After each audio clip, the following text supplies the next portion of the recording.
పోలీసులు నాకు బుద్ధొచ్చేటట్లు చెప్పారు. వంకర టింకరగా ఉన్న నా శరీరాన్ని బెండు తీసి సరి చేశారు. వాళ్ళకి నా కృతజ్ఞతలు. సరే, ఆ జైలు విషయాలు పక్కన పెడితే ఇప్పుడు నీ లైఫ్ ఎలా ఉండబోతోంది? నువ్వు పెళ్లి చేసుకున్న ఆ అమ్మాయి నీతో వస్తుందా? అది నాకేం తెలుసు. నీకు కాకపోతే నాకెలా తెలుస్తుంది నాన్న?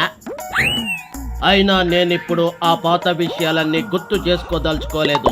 నాకు భోజనం, ప్రశాంతమైన దైవ ధ్యానం ఉంటే చాలు, ఇంకేం వద్దు. నీకేదో 100 కోట్ల ట్రస్ట్ ఉందని అంటున్నారు, అది నిజమేనా? ఒకవేళ అది ఉంటే అది మీకే రాసిస్తాను, తీసేసుకోండి. నా దగ్గర ఎలాంటి ట్రస్టు లేదు, ఎలాంటి డబ్బు లేదు. నా బ్యాంక్ అకౌంట్స్ అన్ని పోలీసుల దగ్గర ఉన్నాయి.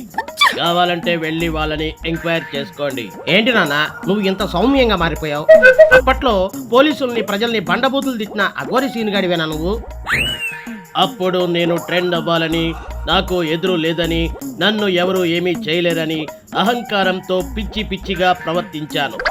బొక్కలోకి వెళ్ళొచ్చాక తెలిసింది ఎక్స్ట్రాలు చేస్తే బొక్కలు ఇరుగుతాయని. ఆహా, ఇది కదా కావాల్సింది. ఇలాంటి జఫాలందరికీ ఇలా పోలీస్ ట్రీట్మెంట్ ఉంటే చక్కగా ఒక 2-3 నెలల్లో మానవత్వం మూర్తి భవించిన మహానుభావుల్లా మారిపోతారన్నమాట.